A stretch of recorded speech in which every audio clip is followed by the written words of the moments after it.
Europe خلیجی ممالک میں امیگریشن، ویزوں اور تارکین وطن سے جڑی دیگر اہم خبروں کا معتبر چینل. دیکھتے رہیں احساس نیوز. احساس نیوز کے ناظرین السلام علیکم. امجد ارشاد چودھری نئی ویڈیو کے ساتھ آپ کی خدمت میں حاضر ہے. آج ہم جو خبر لے کر آئے ہیں وہ کینیڈا کے حوالے سے. کینیڈا آپ کو پتہ ہے کہ بہت ہی پرکش ملک رہا ہے، اور ویزے والے ہوں، طلباء ہوں یا ورک پرمٹ والے، خاص طور پر پڑھے لکھے لوگوں کو ورک پرمٹ بھی بہت دیتا رہا ہے. لیکن گزشتہ ایک سال سے کینیڈا نے بتدریج اپنی امیگریشن کی پالیسیاں سخت کی ہیں، اور اب یہ جو ایک دو نئے اعلانات سامنے ہیں اس کے بعد خاص طور پر پاکستانی اور انڈین سے زیادہ ہٹ ہوتے ہوئے نظر آ رہے ہیں، اور ان دونوں اعلانات پر ہم بات کریں گے. تو سب سے پہلے تو کینیڈا نے پاکستان اور انڈیا سمیت جو 14 ملکوں کو اس نے خصوصی اس میں رکھا ہوا تھا کہ جن کے اسٹوڈنٹس کے لیے جو ویزا کا پروسیس ہے وہ بہت تیز تھا، اور پھر ان 14 ملکوں کے لیے ویزے کی منظوری کی شرح بھی زیادہ تھی. تو کینیڈا نے یہ 14 ملکوں کو خصوصی حیثیت دی ہوئی تھی، جس میں جیسا کہ ہم نے بتایا کہ آپ کو پاکستان، انڈیا تھا، چین تھا، کولمبیا تھا، کوسٹاریکا تھا، برازیل تھا، مراکش تھا، پیرو تھا، فلپائن تھا اور ویتنام تھا. تو یہ 14 ملک جو ہیں ان کے لیے خصوصی ایک انہوں نے سسٹم بنایا ہوا تھا طلباء کے لیے، کہ ان کے طلباء کے داخلے کا پروسیس بڑا جلدی ہوتا تھا، اور ان کی ویزا درخواستیں جو ہیں ان پہ بڑی تیزی سے فیصلہ ہوتا تھا، اور پھر ویزے دینے کی شرح بھی کینیڈا نے بہت زیادہ رکھی ہوئی تھی.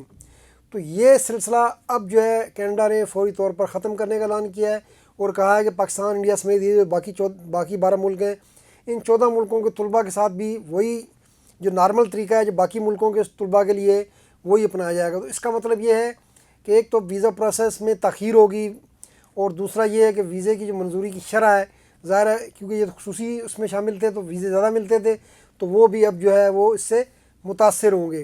تو کینیڈا میں جو ہاؤسنگ کے مسائل ہیں، ایک دم بہت سے لاکھوں لوگ چلے گئے، تو یہ سارے اس کے جو ہے آفٹر شاکس ہیں.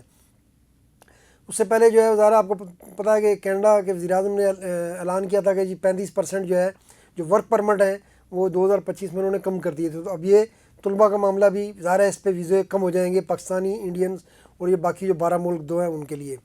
اچھا، دوسری جو ایک اہم معاملہ ہوا ہے وہ ہوا وزٹ ویزے کے معاملے میں. کینیڈا کے وزٹ ویزے کے معاملے میں یہ آپ کو موج تھی کہ 10 سال کا ویزا مل جاتا تھا، یعنی جب آپ کو ویزا آپ اپلائی کرتے تھے، اگر آپ کا ویزا اپروو ہوتا تھا تو 10 سال کے لیے ہوتا تھا. تو یہ 10 سال والی موج بھی اب جو ہے کینیڈا نے ختم کرنے کا اعلان کر دیا ہے. اب جو ہے انہوں نے کہا ہے کہ ہر کیس ٹو کیس فیصلہ ہوگا. اس طرح ہر ویزا وہاں پر ملٹیپل ہوتا تھا کینیڈا میں، 10 سال کا بھی ہوتا تھا اور ملٹیپل بھی، یعنی آپ جتنی بار مرضی جائیں اور آئیں اس 10 سال کے دوران. ایک تو 10 سال بھی ختم کر دیا، اور ایک جو ہر ایک کو ملٹیپل ویزا ملتا تھا وہ معاملہ بھی اب ختم کر دیا. تو اب انہوں نے کہا ہے کہ ویزا دیتے ہوئے امیگریشن افسر کی سوابدید ہوگی کہ وہ کتنی مدت کا ویزا دیتا ہے، ایک نمبر. اور دوسرا انہوں نے یہ کہا ہے کہ ملٹیپل ویزا ہر نہیں دیا جائے گا، دیکھا جائے گا کہ کسے صرف ایک بار انٹری دینی ہے اور کسے جو ہے ملٹیپل انٹری دینی ہے.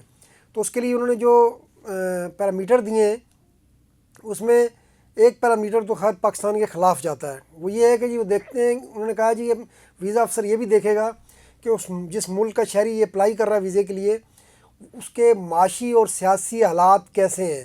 یہ لگتا ہے کہ اس سے اسائلم سے، کیونکہ ان کو یہ ہے کہ پھر جب جن کے سیاسی حالات خراب ہوتے ہیں یا معاشی، تو وہ آگے اسائلم لیتے ہیں. تو اس سے انہوں نے جوڑ دیا ہے.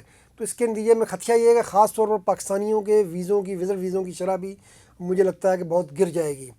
اس کے ساتھ انہوں نے کہا کہ یہ دیکھا جائے گا کہ جو بندہ آ رہا ہے کینیڈا میں اس کے پاس پیسے کتنے ہیں، وہ ایک بار کے پیسے ہیں یا وہ ایک بار سے زیادہ بھی کینیڈا آ سکتا ہے. تو یہ دیکھ کر فیصلہ کیا جائے گا کہ اس کو ملٹیپل ویزا دینا ہے، اس کو 2 سال کا دینا ہے، 5 سال کا دینا ہے، 10 سال کا دینا ہے، 6 مہینے کا دینا ہے یا 3 مہینے کا.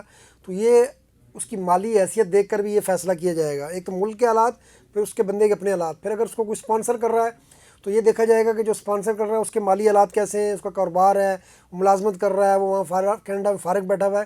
تو یہ چیز بھی دیکھ کر، یعنی اسپانسر ویزے بھی جو ہیں اب وہ یہ چیزیں دیکھ کر ان کا فیصلہ کیا جائے گا. اسی طرح انہوں نے کہا جیسے وہ کانفرنس میں آتا ہے کینیڈا میں، تو کانفرنس تو ایک ہی بار اس کا مطلب انویٹیشن ہے.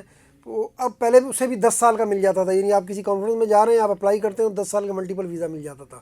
تو اب کوئی کانفرنس وغیرہ میں جب کوئی جائے گا تو اس فیصلے سے اب یہ ظاہر کیا گیا ہے کہ اسے شاید اب ایک ہی بار کا ویزا جو ہے ملا کرے گا.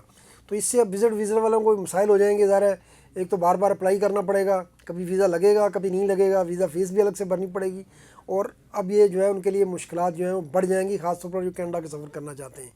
تو یہ آج کے لیے اتنا، انشاءاللہ پھر ملیں گے. اس وقت دنیا میں ویسے پوری دنیا میں حالات سخت ہو رہے ہیں، تو کینیڈا بھی ایسا لگتا ہے کہ اپنے دروازے آہستہ آہستہ جو ہے بند کر رہا ہے. اللہ حافظ.